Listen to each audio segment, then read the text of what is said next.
Et dans cette édition, on va s'intéresser au moral de la jeunesse qui est également confinée. Comment le vit-elle? Comment perçoivent-ils également l'avenir? Une grande enquête a été menée par l'Institut Opinionway pour la mutuelle étudiante Amy, mais également le journal 20 minutes.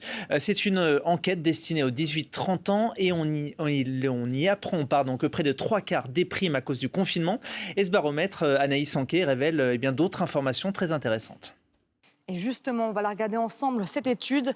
La voilà, elle se base sur le témoignage de près de 3000 jeunes interrogés exclusivement via leur téléphone portable. Et vous l'avez dit dans le sondage, on apprend que 46% des jeunes s'inquiètent pour leur santé mentale. Dans le détail, ce qui leur manque le plus, bien sûr, c'est de pouvoir sortir pour voir leurs amis. Ils souffrent également de l'isolement et de la solitude. Résultat, 72% déclarent avoir déjà eu des coups de blues depuis le début de la crise. Et plus de la moitié de ces jeunes, ils souffrent également de troubles du sommeil. Certains sont même victimes de crises d'angoisse.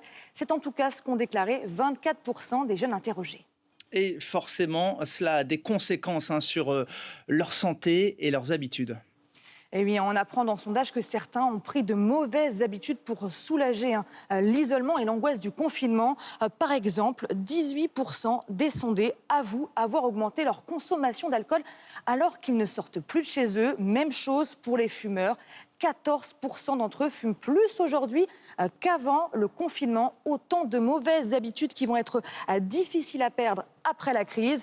Résultat, pour se changer les idées, ils sont tout de même 20% à envisager enfreindre les règles du confinement. Alors, on le sait que ce confinement, il devient de plus en plus difficile à vivre. Mais même si c'est dur, on le rappelle, il faut rester à la maison au moins jusqu'au 11 mai pour soulager le personnel soignant. Et parfois être confiné, c'est compliqué lorsque l'on est un étudiant confiné dans un espace de 20 mètres carrés seulement. Et c'est ce que nous a expliqué tout à l'heure Médéric, étudiant à la Cité universitaire de Bordeaux. J'habite dans une résidence Crous de 20 mètres carrés, donc c'est pas évident tous les jours.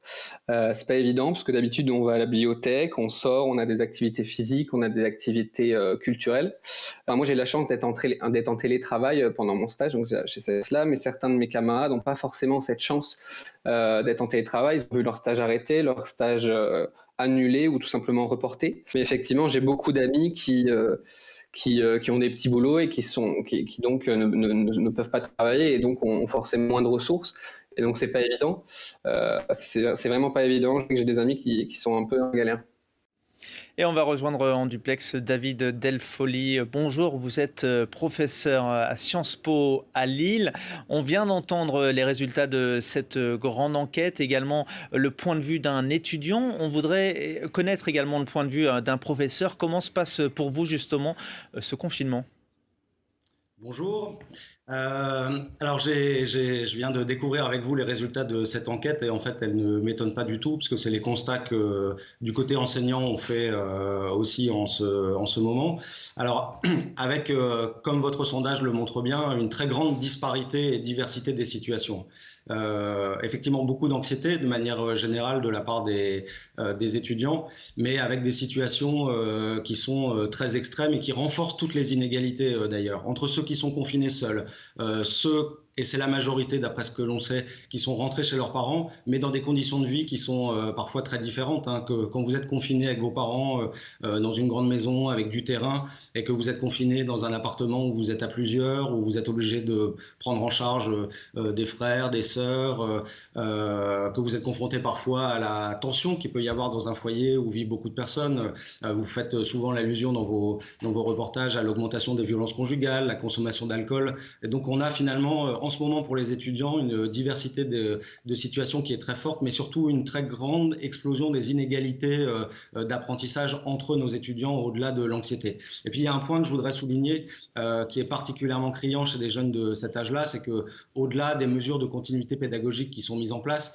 et il faut que je souligne la grande mobilisation qu'il y a aujourd'hui dans l'université de la part des enseignants pour maintenir cette continuité pédagogique. On parle beaucoup de l'éducation nationale et du primaire ou du secondaire, mais il y a la même mobilisation très forte de la part de l'ensemble du corps enseignant dans le supérieur, mais ce qui rajoute une difficulté pour des jeunes de cet âge-là, c'est que l'horizon, c'est pas seulement l'année d'après ou la suite des études, c'est l'insertion professionnelle. Et les discours qui sont faits en permanence sur l'imminence d'une très grosse crise économique, effectivement, compliquent pour cette génération en termes de charge mentale, en termes d'anxiété, en termes de peur du lendemain, les choses. Et c'est finalement, moi, ce que je remarque dans les échanges avec mes étudiants aujourd'hui, plus que l'imminence du confinement demain les examens et la manière de valider leur année, c'est ce qui va se C'est passer après. c'est effectivement ce que révèle cette enquête, hein, à la fois que trois quarts des personnes le vivent plutôt mal et surtout par rapport à l'avenir. Vous-même, vous suivez, vous faites un suivi psychologique avec vos élèves. Oui, alors moi j'ai des fonctions particulières à Sciences Po Lille, puisque au-delà d'être enseignant-chercheur, je suis responsable inclusion. Donc je suis moi individuellement avec un dispositif qui est très innovant dans notre école, qui est unique d'ailleurs, de suivi individuel de tous les étudiants qui présentent des difficultés et notamment des troubles cognitifs et psychiques. Effectivement, je suis en contact avec l'ensemble des cohortes d'étudiants, parce que je continue moi-même à faire cours. Là, avant votre interview, là tout à l'heure, j'étais encore en cours avec certains de mes étudiants. Il faut vraiment faire un distinguo entre disons, l'ensemble des cohortes, et puis particulièrement des étudiants qui sont déjà identifiés comme étant plus fragiles parce qu'ils ont des difficultés, je vous dis, soit d'ordre psychologique, et il y en a beaucoup à cet âge-là, ou des difficultés cognitives. Chez eux, les difficultés de manière globale sont accentuées par ce qui se passe avec le confinement, avec de grosses difficultés de mise en œuvre. C'est compliqué de travailler seul, on est déjà fragile et vulnérable. Et l'absence de cadre que représente aller en cours, la sociabilité avec les autres, qui est particulièrement importante à cet âge-là, a un effet dépressif qui est très criant. Il faut juste que je précise, parce que c'est quand même un point intéressant dans cet environnement qui est quand même pas très réjouissant. Pour une toute petite partie des étudiants, la période actuelle a plutôt été une forme de soulagement. Dans les étudiants que nous suivons qui sont en grande difficulté, certains sont très fatigués. Les interactions sociales du quotidien représentent une charge mentale qui est très lourde, et la possibilité d'être un peu protégé du coup avec le confinement, pour une petite minorité d'entre eux, ça a plutôt eu tendance à avoir quelques bienfaits. Mais globalement, effectivement, on est dans une situation qui commence à être préoccupante. Et plus le confinement se prolonge, et plus les difficultés augmentent. Merci beaucoup, en tout cas, David Delfoli, d'avoir été avec nous en duplex et d'avoir décrypté effectivement cette grande étude concernant les jeunes de 18 à 30 ans.